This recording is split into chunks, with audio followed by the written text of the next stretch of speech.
After age 60, blood sugar can quietly rise day by day without you even noticing. But two common kitchen spices have been studied for their potential to help support blood sugar control if used the right way. Now here's what most people never realize. 23%. In just 90 minutes. Not from a new drug. Not from insulin. Not from anything your doctor prescribed. From something already sitting in your kitchen. And that's where the story takes a turn most people aren't prepared for. Because this information isn't new. It didn't just come out last year. It's been sitting in published research for over a decade. Studies in respected journals. Reviewed, repeated, verified. Even organizations like the American Diabetes Association have discussed related findings in their own publications. And yet, most people never hear about it in a simple, practical way they can actually use. Not because doctors are hiding things, but because the system is built around treatment, not everyday habits. There's no prescription for use your spice rack correctly. No billing code for change how glucose behaves after a meal. So the conversation stays focused on medication, while simple strategies often stay in the background. And here's the part that changes everything. Blood sugar is not just about what you eat. It's not just carbs. It's not just sugar. It's what happens after glucose enters your bloodstream. How fast it rises. How efficiently your cells absorb it. And whether your body clears it or lets it linger.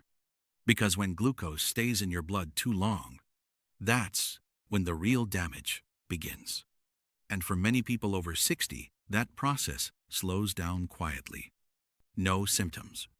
No warning signs. Just numbers, slowly creeping higher. But certain natural compounds found in everyday foods have been studied for how they may help support this process. By slowing absorption, improving insulin sensitivity, or helping your body use glucose more efficiently. That's what we're breaking down today. 7 simple, affordable foods, ranked by how quickly they may support blood sugar balance, how strong the research is, and how easy they are to use in real life. But before we go any further, I want to hear from you.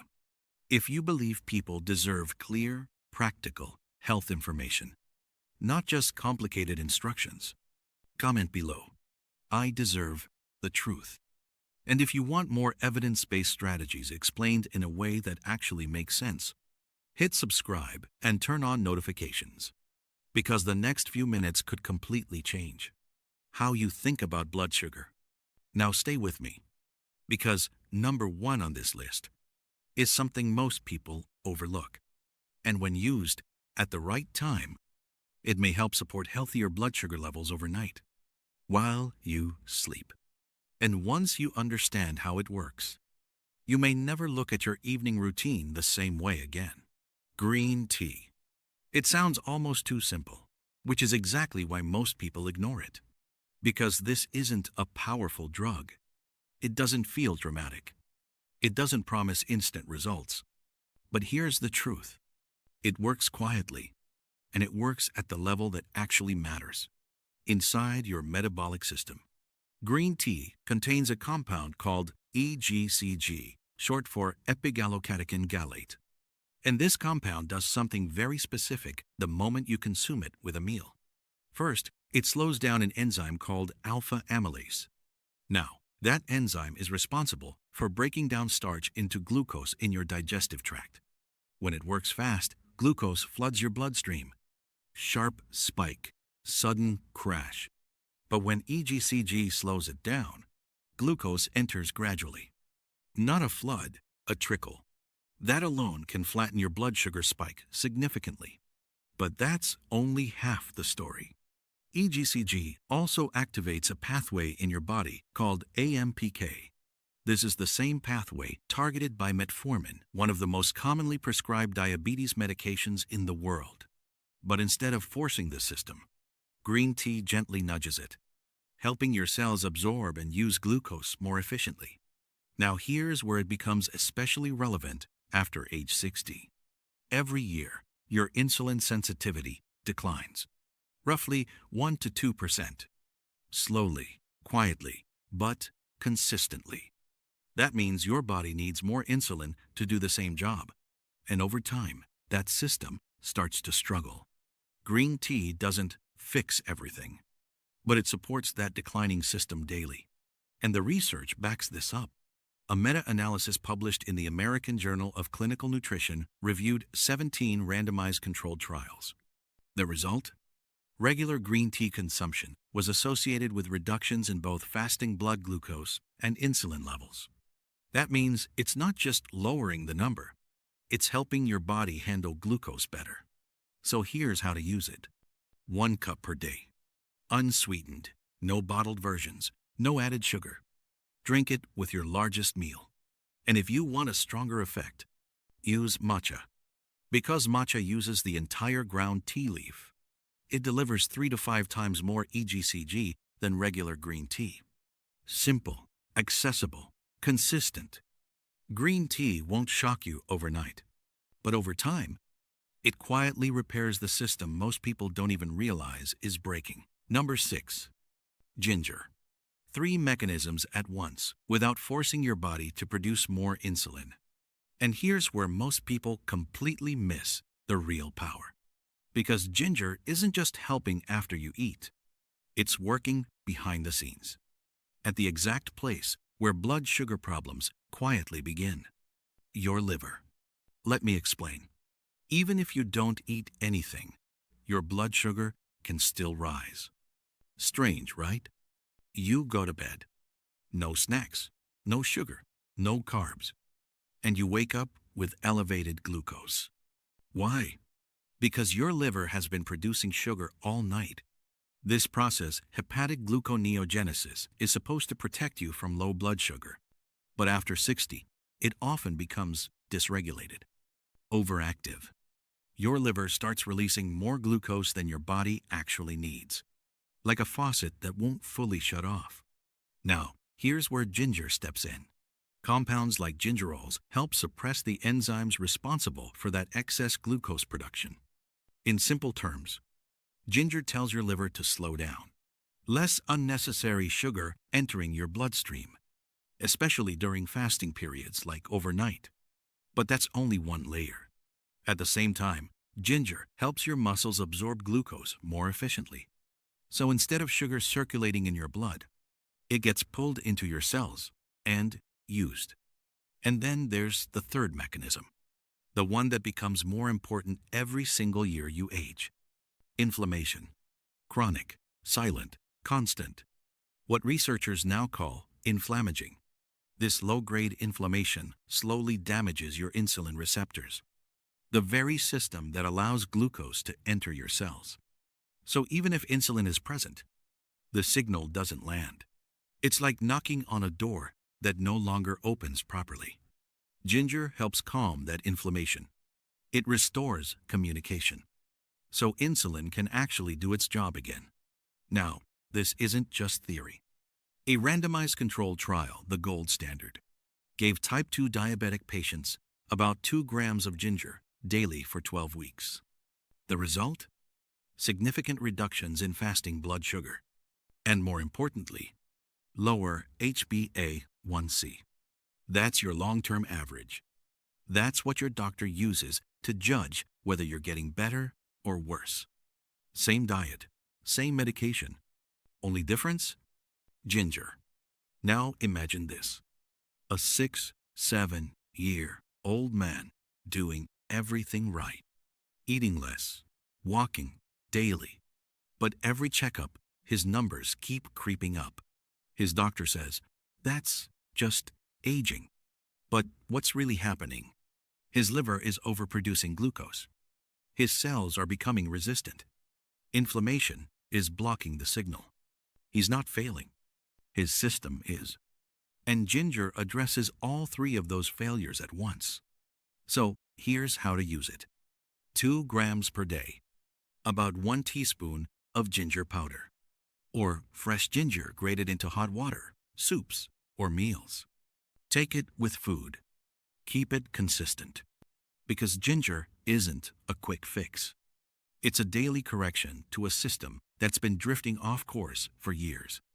And once that system starts working again, blood sugar stops feeling like a battle and starts becoming something you can actually control. Number 5. Broccoli sprouts. And this is where the conversation shifts from managing blood sugar to reprogramming how your body produces it in the first place. Because these tiny, almost invisible sprouts, just a few days old, don't work like most foods. They don't just slow digestion. They don't just help insulin. They go straight to your liver and influence it at the genetic level. The compound responsible is called sulforaphane, and what it does is something most people have never even heard of. It reduces the expression of genes that drive excess glucose production in your liver. Let me simplify that. Your liver has a built-in system that decides how much sugar to release into your bloodstream. In a healthy body, that system is tightly controlled. But in type 2 diabetes, or even pre-diabetes, that system becomes overactive. Your liver starts producing glucose constantly, not when you need it, not when your blood sugar is low, all the time, like a faucet stuck open. Now here's the twist.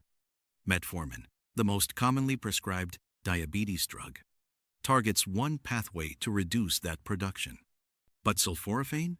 It targets a different pathway entirely, one that metformin doesn't fully address. Which means you could be taking medication every day and still have this hidden pathway running in the background, untouched, uncontrolled. And that's not speculation. A landmark study published in Science Translational Medicine tested concentrated broccoli sprout extract on patients with type 2 diabetes. Real people, not animals, not lab cells. The result? Significant reductions in fasting blood glucose, especially in individuals with poorly controlled levels. But here's what made researchers pay attention. They confirmed that sulforaphane reduced hepatic glucose production through a mechanism separate from standard drug therapy. In other words, this wasn't replacing medication. It was addressing a gap. Now picture this. A 70-year-old woman. She eats carefully. She takes her medication exactly as prescribed. But every morning, her fasting blood sugar is still high. Her doctor increases the dose. But nothing changes. Why? Because her liver is still producing glucose overnight, through a pathway no one is targeting. That's the missing piece. And broccoli sprouts go directly after it. Now here's how you use them. About 100 grams per day. Raw. That part is critical, because heat destroys sulforaphane. Cook them, and you lose the effect. You can add them to salads, layer them into sandwiches, blend them into smoothies, or even grow them at home. They take about 3 to 5 days. No special equipment. Just water, a jar, and consistency. And that's the theme here. Consistency. Because this isn't about a one-time drop in blood sugar. This is about gradually turning down a system that's been stuck in overdrive for years. And once that faucet in your liver starts to close, you're no longer just reacting to high blood sugar. You're finally controlling where it starts. Number 4. Turmeric. And this one changes the trajectory completely. Because we're no longer talking about lowering blood sugar. We're talking about stopping diabetes before it fully develops. 0% progressed. That's not a marketing claim. That's what the data showed. Now let's break down why. Inside turmeric is a compound called curcumin, the same deep golden pigment that stains everything it touches. That stubborn color? It reflects how curcumin behaves inside your body. It binds. It interacts. It doesn't just pass through. And its primary target is something most people never think about. Your pancreatic beta cells. These are the cells responsible for producing insulin.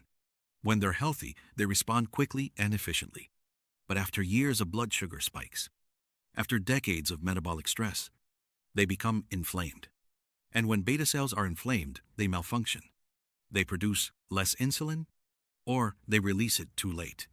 That delay alone can cause glucose to spike higher and stay elevated longer. Curcumin helps calm that inflammation. It protects those beta cells, so they can function the way they were designed to. But it doesn't stop there. Curcumin also improves insulin sensitivity, meaning your cells respond better to the insulin you already have. So instead of needing more insulin, your body starts using what's already there more effectively. Now here's where things become impossible to ignore.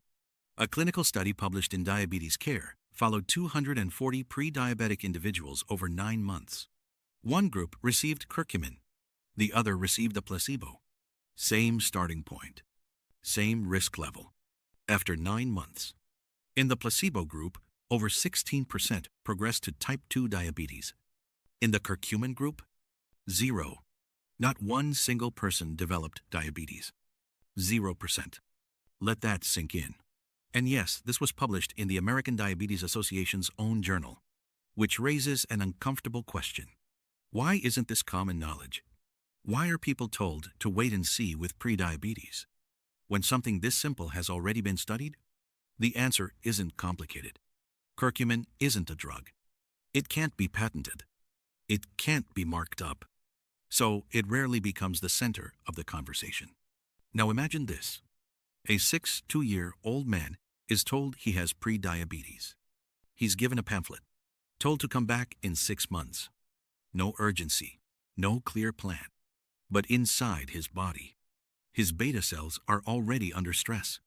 Inflammation is building, and the window to reverse that process is slowly closing. Curcumin targets that exact window. It protects what's still working before it breaks. Now, here's how to use it correctly, because this part matters. Curcumin on its own is poorly absorbed. So, you need 2 things.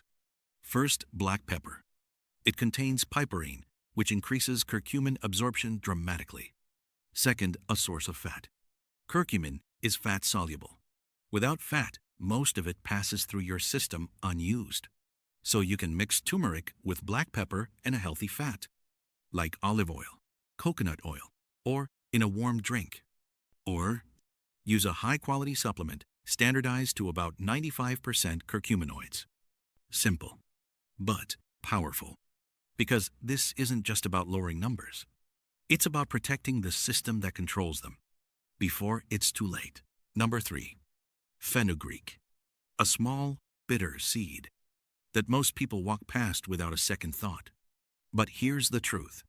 This cheap seed has clinical results that rival some prescription medications. And almost no one is talking about it. Why? Because it doesn't come in a bottle with a brand name. It comes in a bag for a few dollars. Now here's what makes Fenugreek different. It doesn't just lower blood sugar. It responds to it. Fenugreek contains a compound called 4-hydroxyisoleucine, a unique amino acid that directly stimulates insulin release. But only when your blood sugar is elevated. That distinction is critical, because most medications that increase insulin force your pancreas to release it no matter what. That's how hypoglycemia happens. Dangerously low blood sugar. But Fenugreek? It works conditionally. High glucose, more insulin released. Normal glucose, no unnecessary response. It's controlled, targeted, and that alone makes it powerful. But that's only half the mechanism. Fenugreek is also extremely rich in soluble fiber. When you soak the seeds overnight, they develop a thick, gel-like coating. Not the most appealing texture. But that gel is where the second benefit lives. It slows down how quickly food leaves your stomach, which means glucose enters your bloodstream more slowly. No sudden spikes. No sharp crashes. Just a smoother, more controlled release. So now you have 2 mechanisms working together. One helps your body clear glucose. The other prevents it from flooding your system in the first place. That combination is rare, and the research reflects it. A meta-analysis of multiple clinical trials found that Fenugreek reduced fasting blood glucose by around 17 mg/dL on average. Now think about that. If your fasting number is 140, that brings you down closer to 120 from a seed, not a prescription. Now, here's something most people don't realize, and this is where age actually becomes an advantage. As you get older, your digestion naturally slows down. For many people, that feels like a problem. Less appetite, slower metabolism. But for blood sugar, that slower gastric emptying can actually help. And fenugreek amplifies that effect. It works with your aging digestive system, not against it. Now imagine this. A 6-8-year-old woman. She eats smaller meals now. She doesn't understand why her blood sugar still spikes. What she doesn't realize, her body is still absorbing glucose too quickly and not clearing it efficiently. Fenugreek targets both sides of that equation. Now, here's how to use it. Take 1 tablespoon of fenugreek seeds. Soak them in water overnight. In the morning, drink the water and eat the softened seeds. That soaking process activates the soluble fiber and reduces some of the bitterness. If the texture is too much, you can grind the seeds into powder and take about half a teaspoon with warm water.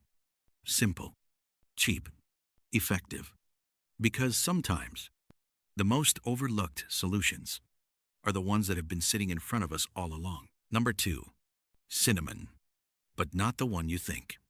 Because this isn't about sprinkling a little flavor on your oatmeal. This is about a compound that can reduce blood sugar by up to 29% from less than half a teaspoon. And yes, that number comes from clinical trials. But here's where most people get it wrong. They're using the wrong type. There are 2 kinds of cinnamon sold everywhere. Cassia, the cheap common version, and Ceylon, what's known as true cinnamon. And the difference? One helps your body. The other can slowly harm your liver if used daily. Cassia contains high levels of coumarin, a compound linked to liver toxicity over time. Ceylon contains almost none. So before we even talk about benefits, you need to get that part right. Now let's talk about what cinnamon actually does inside your body. It contains a bioactive compound called MHCP, methyl hydroxychalcone polymer. Complicated name. Simple function. It mimics insulin. MHCP binds to the same receptors on your cells that insulin does, helping glucose move out of your bloodstream and into your cells, even when your natural insulin response is weak. But that's not all. Cinnamon also increases insulin receptor sensitivity, which means the insulin your body already produces starts working better. Stronger signal, better response, faster glucose clearance. Now here's why that matters after age 60. Your body doesn't just produce less effective insulin. You actually have fewer functioning receptors, fewer doors for glucose to enter your cells. Cinnamon helps those remaining doors open wider and stay open longer. Now let's look at the evidence. Multiple randomized controlled trials, along with meta-analyses, have consistently shown cinnamon can significantly reduce fasting blood glucose. In one landmark study, even 1 gram per day, less than half a teaspoon, produced reductions ranging from 18% to 29%. That's not subtle. That's clinically meaningful. Now imagine this. A 6-5-year-old woman. Her doctor says her numbers are rising, suggests increasing medication. But no one asks her a simple question. What if your cells just aren't responding well anymore? That's the missing piece. And cinnamon directly targets it. Now here's how to use it. 1/2 to 1 teaspoon per day. Always Ceylon cinnamon, check the label. Add it to oatmeal, coffee, yogurt, smoothies, whatever fits your routine. Take it with meals for the best effect. Simple, but powerful. Because sometimes you don't need more insulin. You need your body to finally start listening to it again. Number 1, apple cider vinegar. And this is where everything comes together. Because this isn't just another helpful food. This is the one that hits every major blood sugar pathway at once. And does it fast. 23% reduction in just 90 minutes. Not a theory.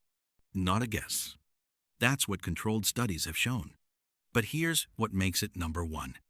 It doesn't stop when the meal is over. It keeps working, even while you sleep. Now, let's break down why. Apple cider vinegar contains acetic acid, about 5% concentration. That sharp, sour taste? That's the active compound. And it works through three powerful mechanisms.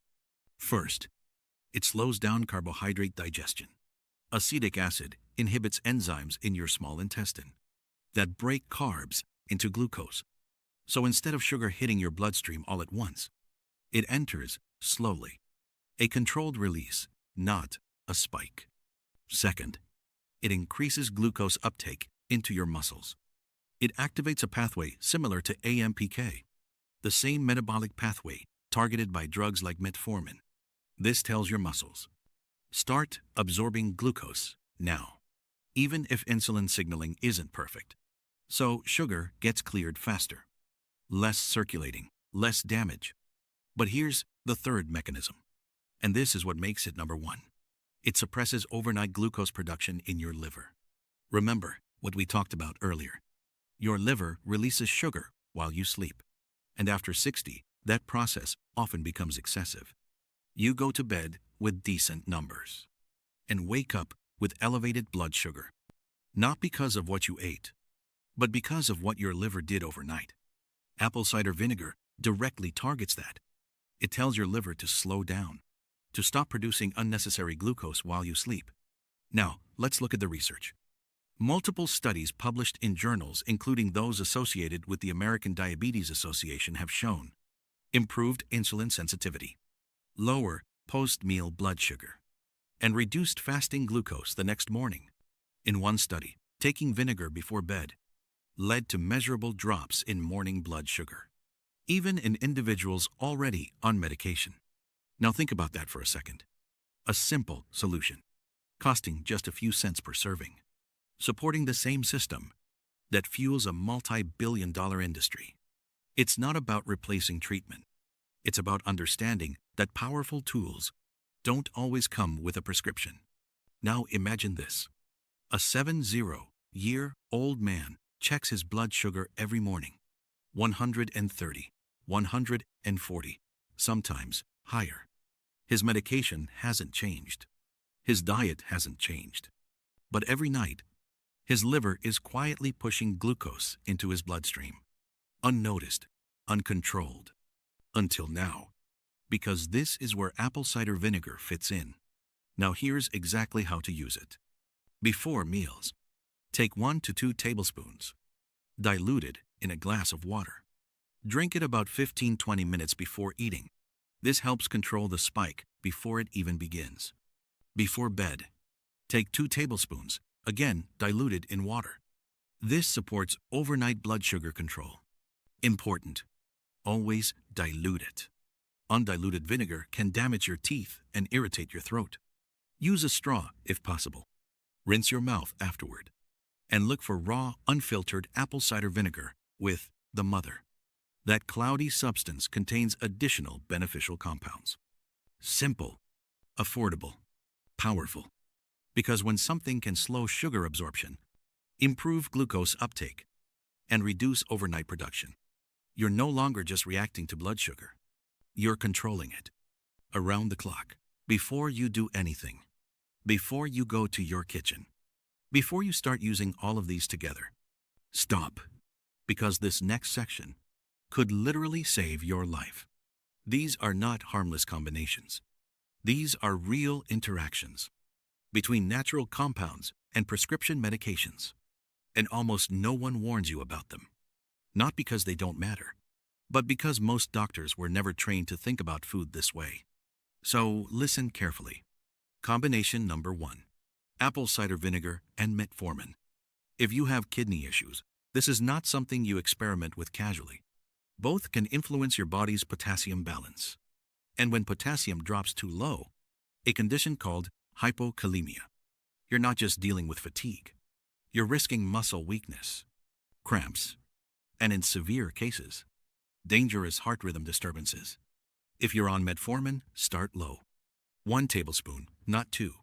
Monitor how you feel. And most importantly, Tell your doctor what you're doing. Don't guess. Combination number 2. Cassia cinnamon and blood thinners. This is where using the wrong cinnamon becomes dangerous. Cassia contains high levels of coumarin, a compound that naturally thins the blood. Now combine that with medications like warfarin and your stacking effects. Too much thinning means higher risk of internal bleeding.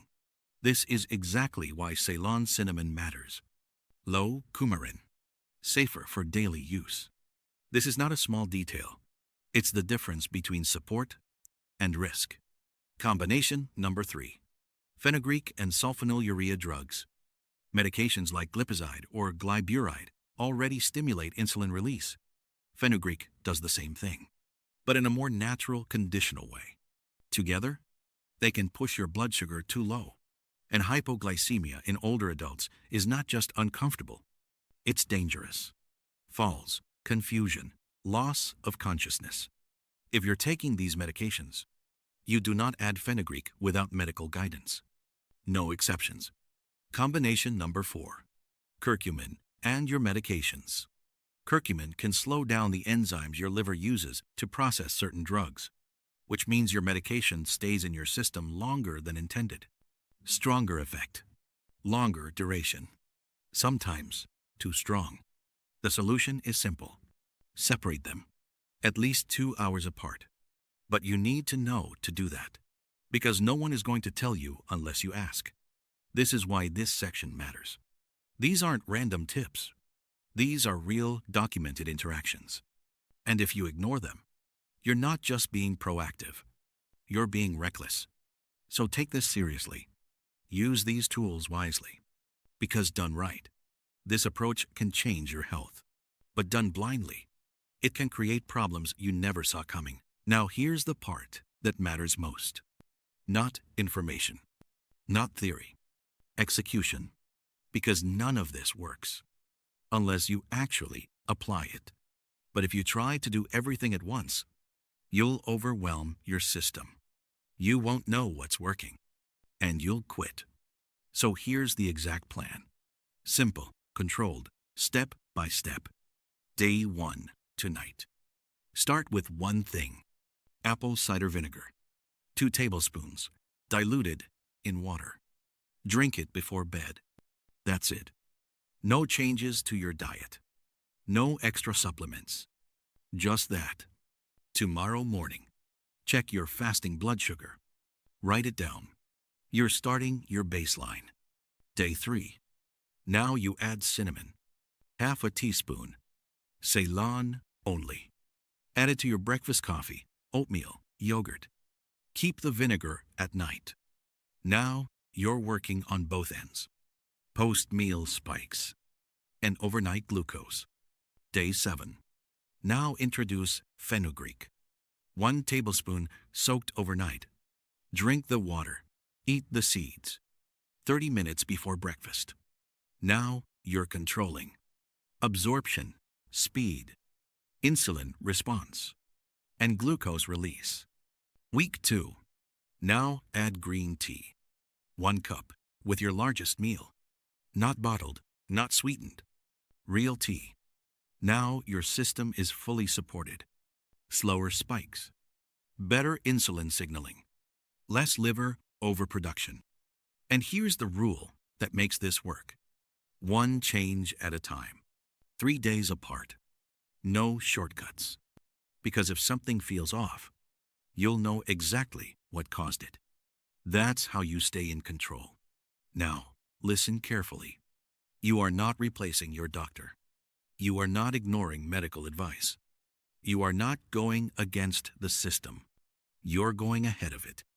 You're doing what the system often doesn't have time to explain.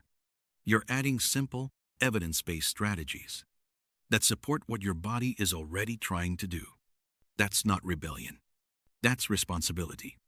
Because at the end of the day, no one lives in your body but you. Now here's what I want you to do next. First, if you've made it this far and you're ready to take control, comment below. I choose to control my blood sugar. Make it real. Second, think of one person in your life, A spouse, a parent, a friend, someone quietly struggling with blood sugar, who has never heard any of this. Share this with them, because information like this doesn't always reach the people who need it most. It spreads when people like you decide it matters. And finally, if you want more content like this, clear, practical, grounded in real research, hit subscribe, because this isn't just a channel. It's a shift in how we think about health. A small group of people who are no longer waiting to be told what to do, but choosing to understand, act, and take control. You're not alone in this. You're part of something growing, and it starts with one simple decision. This is Dr. Miller-Senior Health Guide, and you just proved that the truth still matters. I will see you in the next.